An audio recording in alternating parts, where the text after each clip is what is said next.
Well, on September 23rd, just a few weeks ago, a mysterious aircraft reportedly crashed just beyond the boundary of Area 51, and it happened near the restricted zone. In the days that followed, then authorities launched a large-scale recovery, according to reports, and some sort of a massive cleanup effort as well.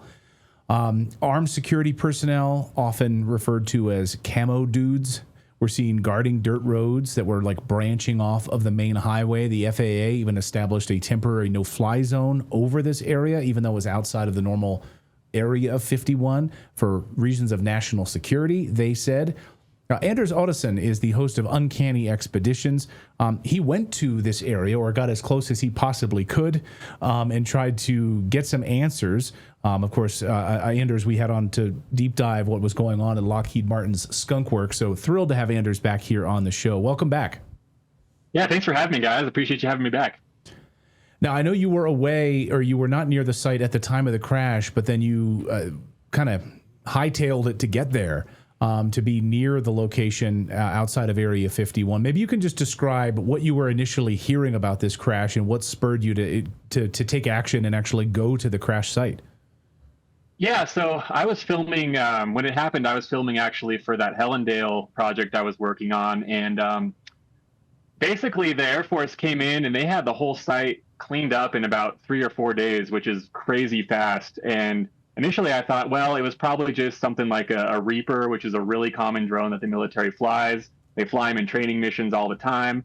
So I didn't necessarily plan on going out there right away because I didn't think it was going to be that interesting. Then the days after the cleanup, it kind of got a little bit strange. So it was announced that somebody had planted wreckage of some kind on top of the crash site after the cleanup. So there was like a dummy training bomb and like some other aircraft parts, almost like they were trying to sort of disguise a crash site as something else. So I was like, okay, that's kind of strange. And then, just the fact that the response was so different from what a normal Reaper crash would have been, because Reapers, they crash pretty often out there in the desert. They're flown in all sorts of training missions, and they don't necessarily prompt this level of national security response. You don't have the Area 51 security guards standing guard with assault rifles on the highway. That's pretty rare. So I went out there after the cleanup had already been done, and I went out there with a metal detector to see if I could find some stuff that was underneath the layer of dirt that they put on. So after they did the cleanup, they disguised the burn mark by trucking in more dirt from somewhere else nearby and pouring it on top of the crash site. So the only way I could tell from a distance, at least, was the fact that there were these burned Joshua trees there that pretty much gave it away as to where the impact site was. So I just dug down after I got some hits with my metal detector, and I found a few pieces of whatever it was. There was also some non-metallic pieces out there too, like carbon fiber weave and things like that. And yeah, essentially that was it. I mean, what do you think it was? What do you think Area 51? We know all of the Black Book secret projects that have been happening at Area 51 for decades, of course. And we know reports, obviously, from Bob Lazar and others, reverse engineering of craft, of alien craft, or advanced technologies, off-world vehicles that has been taking place, test flights of these craft at Area 51. Most of I think the sightings that people are seeing near Area 51 are American craft, Black Book project craft that we don't know about, have no idea what they are. Maybe 30 years from now we'll find out what they are. But what do you think actually went down there? Yeah, if I had to guess, I would say it probably is some type of unmanned aircraft, but probably not a conventional Reaper. I think it probably is something that was being test flown, something experimental. It could be something like there's these new collaborative combat aircraft, CCA drones that are being worked on. It could also be something that is acknowledged, but it's still kind of sensitive. Like there's a drone called the RQ-180 that there's very few photos of out there, but it is a really high-tech, advanced piece of unmanned equipment. It also could be something that is being test flown that'll never see the light of day, because a lot of these black projects, they may get declassified years down the line, but they also may not. For every aircraft that we hear about that they flew, 10, 20 years ago, there's probably 10 other ones that just get shelved and we never hear about them. So it could be something kind of a one-off prototype like that as well. And so what do you think, what agency would be tasked with cleanup in something like this? So it definitely would have been the Air Force. The Area 51 security guards, which are called camo dudes, they actually established a perimeter around the site. So they're actually a private contractor that the company that contracts them now, I believe it's Amentum. I could be wrong about that, but anyways, they handled perimeter security, but the actual recovery and cleanup would have been the Air Force. And there's a gentleman by the name of Jorg Arnu. He lives in Rachel, and he's actually who I initially heard about the crash site from. He did a live stream where he saw some flatbed trucks going out there. They set up some sort of a tent. So they really dug in for about 4 days, and they hauled everything out of there. Ladies and gentlemen, listen up. There is a war happening right now, and it's not where you think it's happening. It's actually happening right now inside of our bodies, in our gut. That's right. A battle between good and bad bacteria can determine your health. Kimchi 1 from Brightcore Nutrition is the fermented superfood that your body needs to arm the good guys with the right weapons to defeat the bad actors once and for all.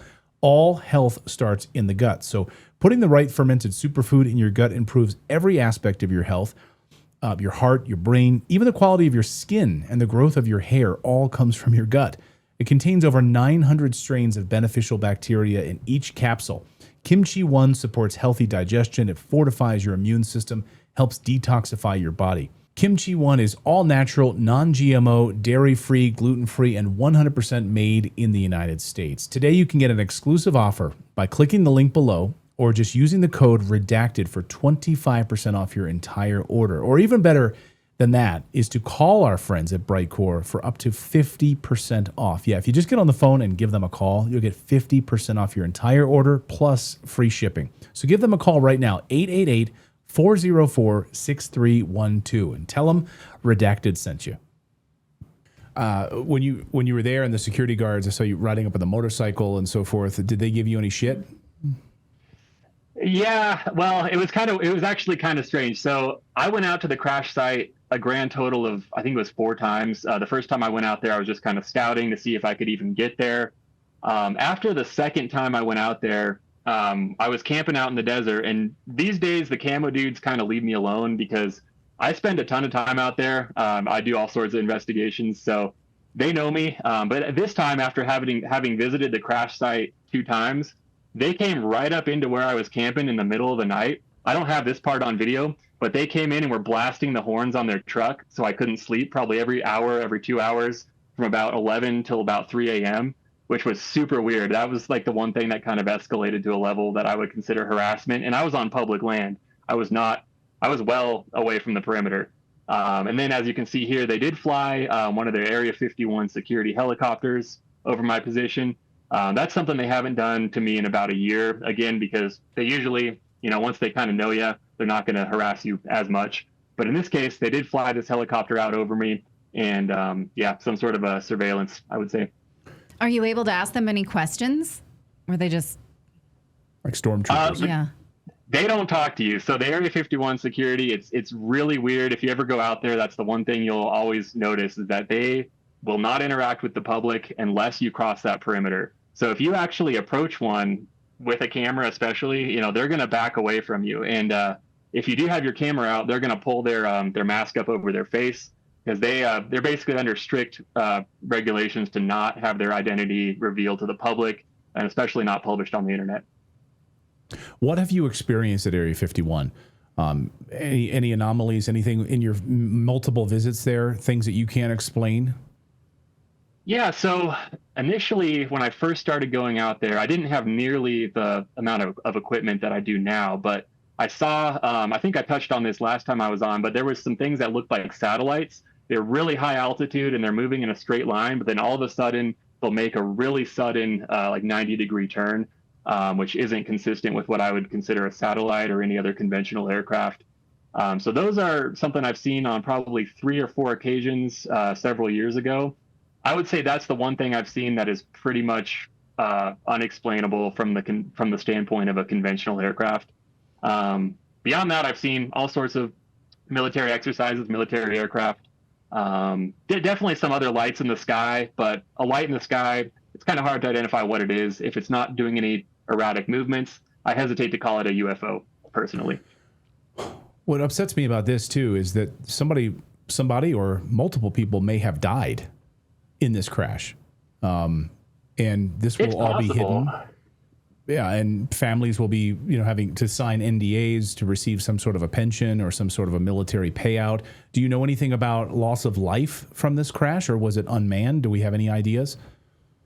Well, I mean, the reports, the scanner traffic the night of, and the subsequent reports all classified it as an unmanned vehicle.